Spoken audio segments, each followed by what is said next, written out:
Hello everybody, welcome in the world of Yatharth Ayurveda. ओम धन्वंतरी नमः. Myself पकन देदश्चवन BMS फायनान्स स्टुडंट. तर तुमच्यासमोर मी आज घेऊन आलो आहे रचना शरीर पेपर फर्स्टमधला टॉपिक, आणि ते म्हणजे अस्थि शरीर. अस्थि म्हणजे आपण मॉडर्नमध्ये जर बघितलं मित्रांनो तर त्याला आपण बोन असे म्हणतो. Bone, do you know bone, आहे की नाही? 11-12ला तुम्ही चांगल्या पद्धतीनं मॉडर्नचा ॲस्पेक्ट बघितलेला असेल, परंतु आपल्याला आता BMSमध्ये आपल्याला अस्थि शरीर हे आयुर्वेदिक कंटेंट पण आपल्याला बघावं लागतं. तर चला बघूया आपण हे अस्थि शरीर म्हणजे काय आणि त्यामध्ये कोणते कोणते विविध संकल्पना आहेत.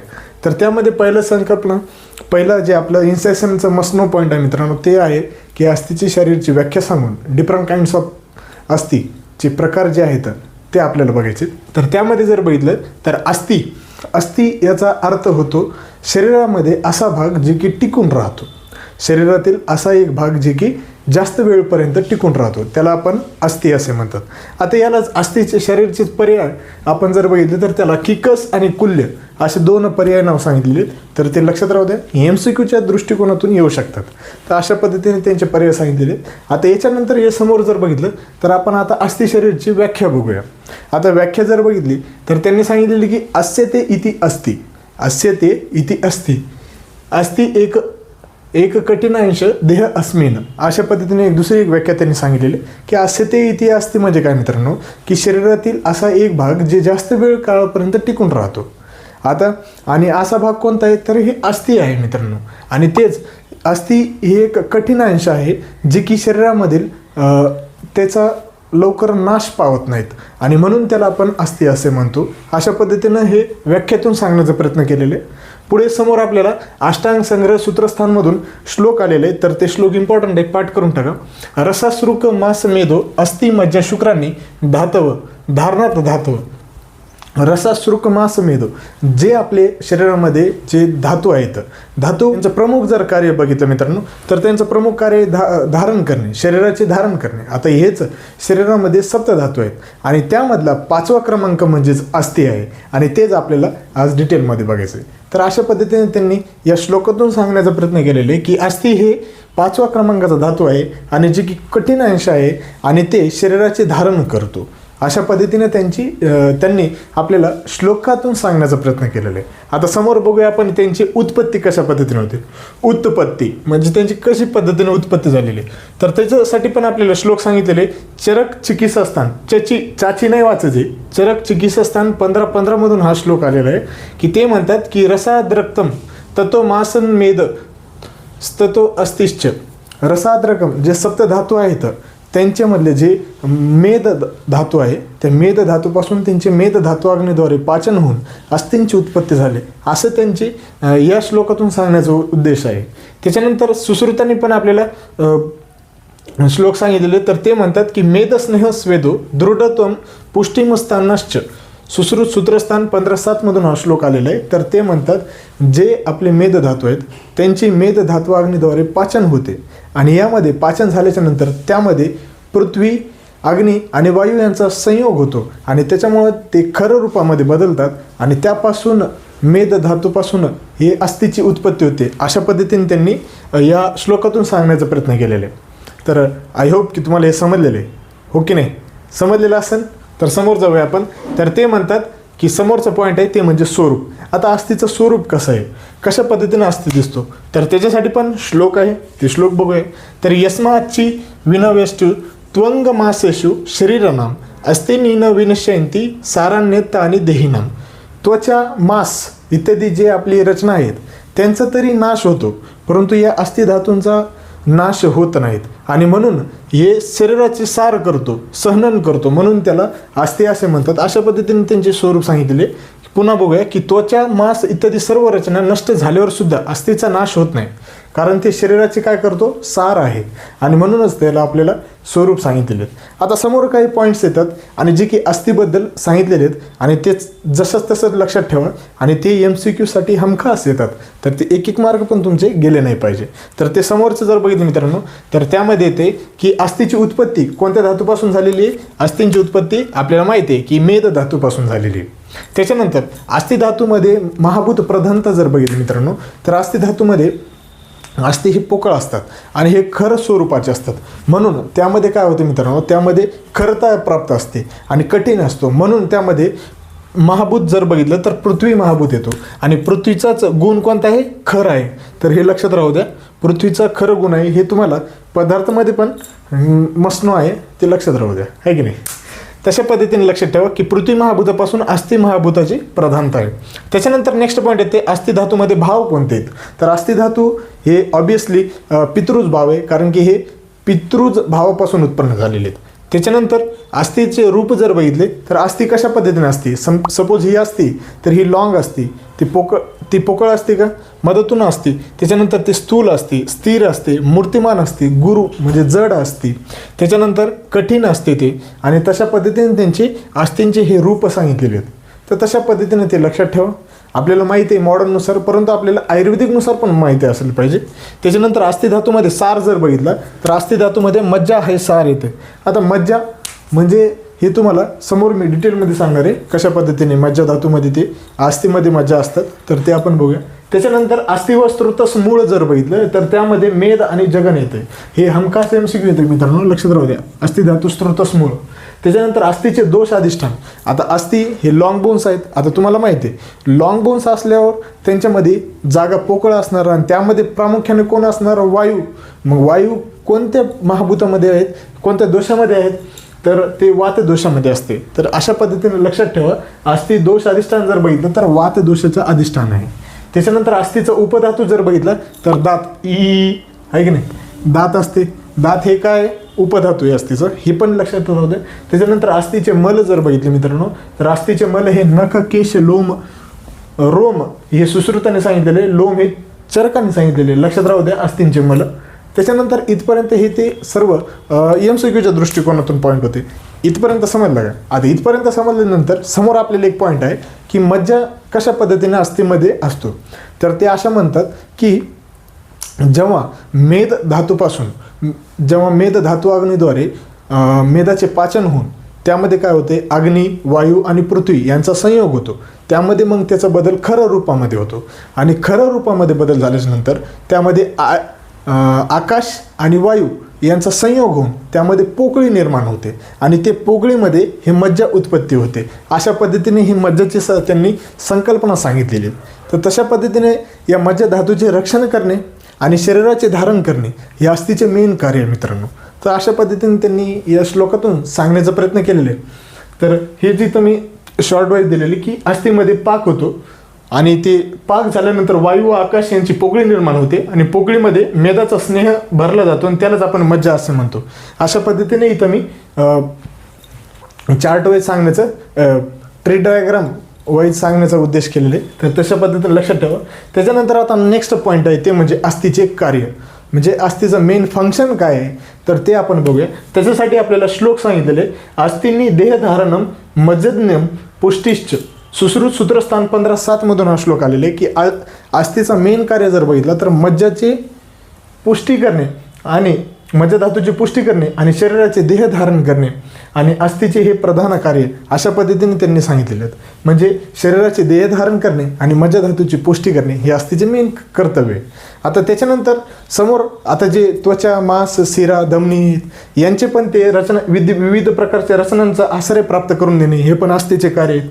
त्यामध्ये शरीराला विशिष्ट आकार प्राप्त करून देणे हे पण अस्थीचे कार्य आहे की नाही. सर्व सजीव प्राण्यामध्ये आपल्याला माहिती आहे की वेगवेगळ्या संकल्पना आहेत, वेगवेगळे टाईपचे बोन्स आहेत आणि त्या बोन्सचे त्यांना एक वेगवेगळे फंक्शन्स आहेत आणि त्यानुसार ते शरीराचे धारण करतात. असे वेगवेगळे टाईप्स आहेत. जसे की आपल्या ह्युमन बॉडीमध्ये 206 बोन्स आहेत, आहे की नाही. तशाच पद्धतीने प्राण्यामध्ये वेगवेगळ्या प्रकारचे बोन्स असतात, ते वेगवेगळे कार्य करतात. तर तशा पद्धतीने त्यांनी सांगितले की महत्त्वाच्या अवयवांचे रक्षण करणे हे पण एक महत्त्वाचा मुद्दा आहे की महत्त्वाचे जे व्हायटल ऑर्गन्स आहेत त्यांचं पण रक्षण करणे हे अस्थींचं कार्य आहे. त्याच्यानंतर अस्थी संधीमुळे शरीराची हालचाली होते. संधी म्हणजे काय मित्रांनो, अस्थी संधी म्हणजे जॉईंट्स. आता वेगवेगळ्या जॉईंट्समुळेच आपल्याला सगळ्या कृत्या ॲक्टिव्हिटी करता येतात आणि यामुळेच आपल्याला मानवी शरीरामध्ये हालचाली पण होतात. म्हणून अस्थिसंधीचं पण ते चांगल्या पद्धतीने शरीराची हालचाल करण्यामध्ये मदत करतात अस्थी. त्याच्यानंतर शरीराची स्थिती अस्थिवरच अवलंबून असते. शरीराची जशी स्थिती आहे, समजा आपल्याला शरीराचं सांगाडा जे आहे ते अस्थिवरच अवलंबून असते. अशा पद्धतीने हे अस्थिंचे कार्य सांगितलेले आहेत. आता इथपर्यंत समजलं का? इथपर्यंत समजा का रे? ए हलकू रे, इथपर्यंत समजलं का रे? जाऊया रे, आहे की नाही? तर आता समोर जाऊया रे. आता समोर आपल्याला अस्थिंचे प्रकार सांगितलेले आहेत रे, ते बघूया रे. आता आपल्याला समोर जर बघितलं तर मस्ट नो पॉईंट आहे आणि ते हमखास पेपरमध्ये MCQ आणि SAQ मध्ये येतात आणि हे फिक्स तुमचे 5 मार्क ग्राह्य करून घ्या. आणि ते म्हणजे अस्थिंचा प्रकार. हे काळजीपूर्वक ऐका, शेवटपर्यंत ऐका आणि चांगल्या रीतीने जशाच तसंच एक्झाममध्ये लिहायचं. त्याच्यामध्ये जर बघितलं मित्रांनो तर त्यासाठी आपल्याला श्लोक सांगितलेले, ते श्लोक बघूया. एतानी पंचविधानी भवंती तद्यता कपाला रुचक तरुण वलय नलक सद्यानी. अस्थिंचे जे 5 प्रकार आहेत त्यामधलेच कपाल असती, रुचक असती, तरुण असती, वलय असती आणि नलका असती. अशा पद्धतीने जे 5 अस्थी असतात त्यांना आपण अस्थिचे प्रकारमध्ये म्हणतो आणि तेच आपल्याला डिटेलमध्ये बघायचे. तर ही काळजीपूर्वक बघा. याच्यासाठी सुद्धा प्रत्येकाचे डिफरंट श्लोक सांगितले, तर त्या श्लोकनुसार आपण जाऊया. तर त्यामध्ये जर बघितलं तर कपाल असती ते म्हणतात की कम नाम शिरतम. कम नार म्हणजे जे शिराचे रक्षण करतात, जे पसरट असतात त्यांना आपण कपाल असते असे म्हणतो. आणि हेच कपाल असते ते समोर म्हणतात की जाणू नितंब अंश गंड तालू शंख शिरसू कपाल असते.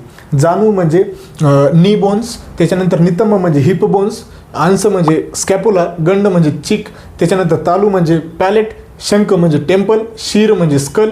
या सर्व भागामध्ये हे कपाल असते फ्लॅट बोन्स चांगल्या पद्धतीनं ॲक्युम्युलेट असतात आणि तशा पद्धतीने ते स्वरूप प्राप्त करतात. अशा पद्धतीने हे कपाल असते त्यांनी विश्लेषण केलेले आणि ते तसंच तुम्हाला पेपरमध्ये लिहायचं आहे. तर त्यामध्येच त्यांनी सांगितलेले की क म्हणजे शिर त्यांचे पालन करणे, चापट रुंद व पसरट असतात आणि असे असते हे जाणू नितंब अंश गंड तालू शंख आणि शीर प्रदेश असतात त्यांना आपण कपाल असते असं म्हणतो. त्याच्यानंतर नेक्स्ट येते ते म्हणजे रुचक असते. आता याच्यासाठी सुद्धा श्लोक आहे, ते म्हणतात की दशनास्तु रुचकाने. अन्नाचे चरवण करण्यासाठी ज्यांची रुची उत्पन्न करते त्यांना आपण रुचक असे असते म्हणतो आणि त्यालाच इंग्लिशमध्ये टीथ असे म्हणतो. आणि हे टीथ कशासाठी यूज होतात तर हे अन्नाचे चरवण करण्यासाठी, त्यांचे रुची उत्पन्न करण्यासाठी त्याचा उपयोग होतो. मुखामध्ये असणारे दात हे प्रामुख्याने आढळतात, त्यालाच आपण टीथ म्हणतो, आहे की नाही? तशा पद्धतीनं. त्याच्यानंतर तरुण अस्थी असते. तरुण अस्थी याच्यासाठी सुद्धा श्लोक आलेले, तर ते श्लोक बघूया. आता हे जे अस्थी असतात हे मृदू असतात आणि यामध्ये लवचिकपणा असतो. आणि मेदधातूची जेव्हा समजा मेदधातू अग्नीद्वारे पाचन होते परंतु त्यांचं पूर्णपणे पाक होत नाही, तेव्हा हे तरुण अस्थी उत्पन्न होतात आणि त्यांनाच आपण तरुण अस्थी असे म्हणतो. आणि याचं जर बघितलं मित्रांनो तर मेदधातूचा पूर्णपणे पाक न झाल्यामुळे यांची निर्मिती होते, म्हणून त्याला आपण तरुण अस्थी म्हणतो. आता घ्राण, कर्ण, ग्रीवा, अक्षी आणि अक्षिकोश या ठिकाणी हे प्रामुख्याने आढळतात. तर ते जर बघितलं मित्रांनो त्यांना आपण त्यामध्ये घनता नसते परंतु त्यामध्ये लवचिकता असतात आणि हे वागतात पण सहजपणे तुटत नाहीत. अशा पद्धतीने यांना तरुण अस्थी म्हणतात. आणि घ्राण म्हणजे नेसल्स, कर्ण म्हणजे इयरलोब, ग्रीवा म्हणजे थ्रोट, लॅरिंग्स आणि ट्रकिया, अक्षिकोश म्हणजे ऑर्बिटल कॅव्हिटी. अशा पद्धतीमध्ये ते प्रामुख्याने आढळतात. त्याच्यानंतर वलय अस्थी. आता वलय अस्थी सुद्धा श्लोक केलेले.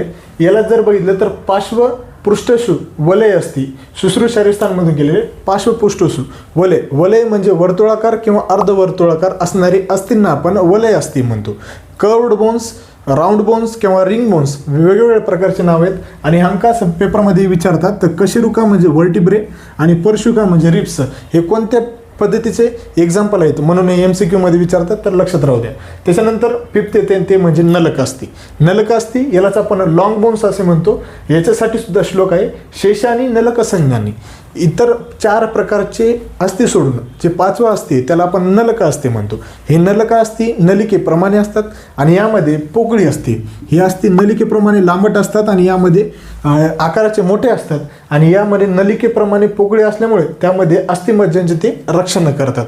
अशा पद्धतीने त्यांचे फंक्शन सांगितलेले आणि तेच शाखा प्रदेशीय असतात. आता याचे जर एक्झाम्पल जर बघितले तर यामध्ये एक्झाम्पलचं प्रगंड असती म्हणजेच ह्युमरस आणि उर्व असती फिमर आणि त्या पद्धतीनेच अक्षका असती क्लॅविकल. क्लॅविकल मीन्स ब्युटी बोन. हे ब्युटी बोन हमेशा MCQ मध्ये येते, लक्षात राहू द्या. त्याच्यानंतर 6वा एक अस्थी सांगितलेले ते म्हणजे अन्व अस्थी. आता अनुअस्थी जर बघितलं मित्रांनो, हे इतर आचार्यांनी सांगितलेलं नाही, परंतु सुश्रुतांनी आपल्याला सांगितलेले आहेत आणि त्यांना असं म्हणतात की या प्रकारचे अस्थी हे आकाराने लहान असतात आणि म्हणून त्यांना अनुअस्थी म्हणतात, म्हणजेच शॉर्ट बोन्स. आणि हे याचे एक्झाम्पल जर बघितले तर याचे एक्झाम्पल त्यांनी सांगितलेले की मणिबंध, रिस्ट, गुल्फ, अँकल आणि कुरच्या अस्थी, कार्पल बोन्स किंवा टार्सल बोन्स अशामध्ये ते स्वरूपामध्ये आढळतात. हे जर समजा तुम्हाला चांगल्या रीतीने समजलेलं असेल तर खूप चांगली गोष्ट आहे. आता हे सर्व जे वेगवेगळे प्रकारचे आहेत त्यांच्यासाठी मी एक ट्रिक बनवलेली आहे, तर ते ट्रिक काळजीपूर्वक आहे का. आता हे बघा मित्रांनो, जे कवी लोक असतात ते प्रेमामध्ये पागल असतात आणि ते पागल असल्यामुळे ते काय करतात, त्यांना वेगवेगळ्या प्रकारची कविता आठवते आणि म्हणून ते आपले जे कवी लोक असतात ते तरुण एजमध्ये असतात, म्हणून त्यांनाच आपण काय म्हणतो, इथं ट्रिक मी अशी बनवली.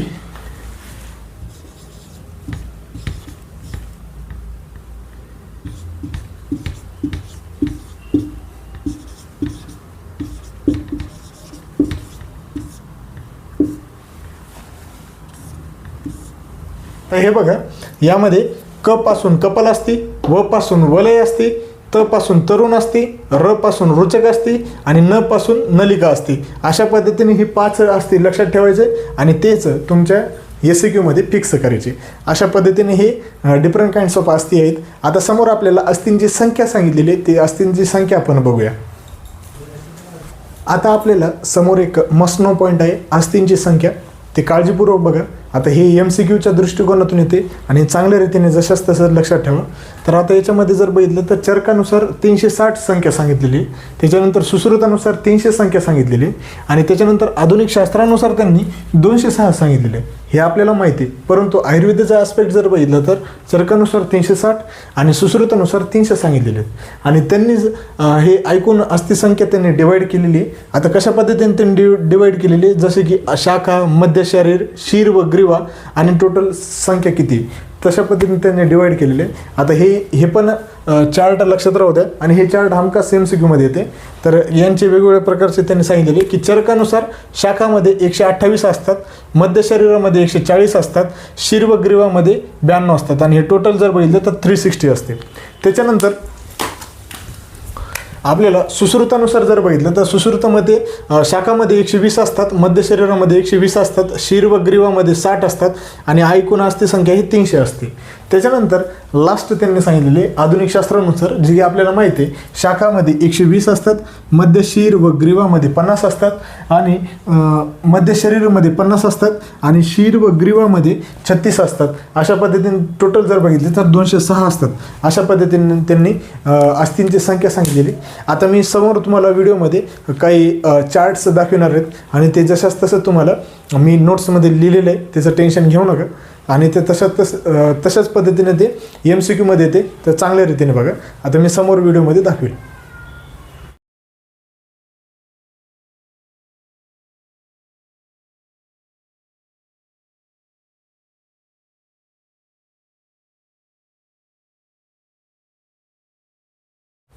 आता समोर आपल्याला एक मस्नो पॉईंट दिलेले आहे, मेद, मज्जा आणि वसा. आता मेद म्हणजे काय ते बघूया मित्रांनो.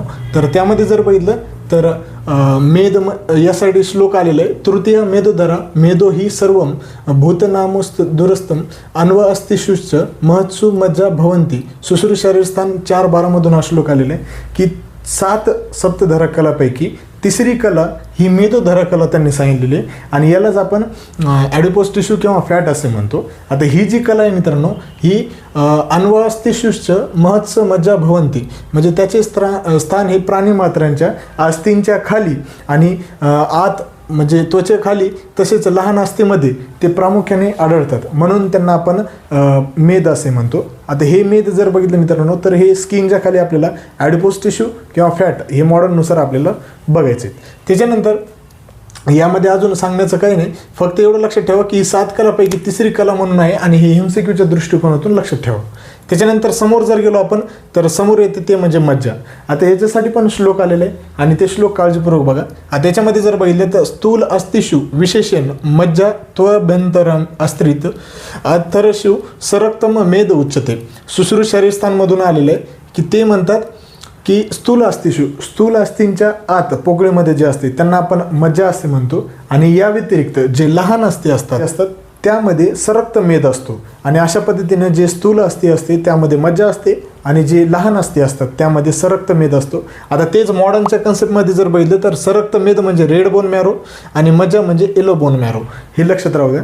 तर ते म्हणतात की हे मोठ्या अस्थींच्या आत पोकळीत जे असते त्यांना आपण मज्जा असे म्हणतो आणि या व्यतिरिक्त जे सर्व लहान असते त्यांना आपण सरक्त मेद असे म्हणतो. मज्जा म्हणजे अस्थींच्या पोकळीत राहणारा जो स्नेह भाग आहे त्याला आपण मज्जा असे म्हणतो. आता याचं आपल्याला मज्जा आणि जे मेद आहे यांचं तुम्हाला क्रियाशरीरमध्ये डिटेलमध्ये त्यांची मेदाचे क्षय, त्यांची लक्षणं, त्यांचे कार्य कशा पद्धतीने ते त्यामध्ये तुम्हाला वाचायचं आहे. इकडं जास्त विचारत नाही. त्याच्यानंतर समोर जर बघितलं तर समोर येते ते म्हणजे वसा. आता यालाच आपण मॉडर्नमध्ये फॅशिया असे म्हणतो. आता याच्यासाठी सुद्धा श्लोक आलेले की शुद्ध मासस्य य स्नेह सा वसा परिकीर्तित, सुश्रू शरीर स्थानमधून आलेले की शुद्ध मासाचा जो स्नेह भाग आहे त्याला आपण वसा असे म्हणतो आणि त्याचं मास धातूपासून उपधातू स्वरूपामध्ये वसाची उत्पत्ती झालेली असे त्यांनी सुश्रू शरीर स्थानमधून हे आलेले आहे. तर हे चांगल्या रीतीने लक्षात ठेवा. यांचे तुम्हाला प्रमाण विचारले जातात. आता आपण प्रमाण शरीरमध्ये त्यांचे प्रमाण बघितलेले, इथं पण ते त्यांनी सांगितलेले की मज्जाचं जर प्रमाण जर बघितला तर हे 1 अंजली प्रमाण येते, त्याच्यानंतर मेदमध्ये 2 अंजली येते आणि वसामध्ये 3 अंजली येतात. अशा पद्धतीने ते एक समोर वाढत जाते जसे जसे धातू असतील तसे. अशा पद्धतीने हे जे सर्व मस्त पॉईंट होते या अस्थि शरीरमध्ये मी तुम्हाला सांगण्याचा उद्देश केलेला आहे आणि ते जसंच तसंच लक्षात ठेवा आणि पेपरमध्ये हमखास विचारतात. तर आता यांच्यामध्ये महत्त्व जर बघितलं तर अस्थींचे जे प्रकार आहेत मित्रांनो ते शक्यतो पाठ करा. जे मी ट्रिक दिलेली ते जसंच तसंच पाठ करा. आता याची जी नोट्स आहे मी तुम्हाला ॲज इट इज जसं तसंच देणार आहे, त्याची काही शंका करायची नाही. आता यामध्ये जर काही अडचण असल्यास नक्कीच कमेंटमध्ये आवर्जून सांगा आणि हे जर व्हिडिओ तुम्हाला नक्कीच हृदयाला आवडला असेल तर नक्कीच लाईक करा, शेअर करा आणि दुसऱ्यांना पण कळवा आणि सबस्क्राईब करायचं विसरू नका. Thank you very much.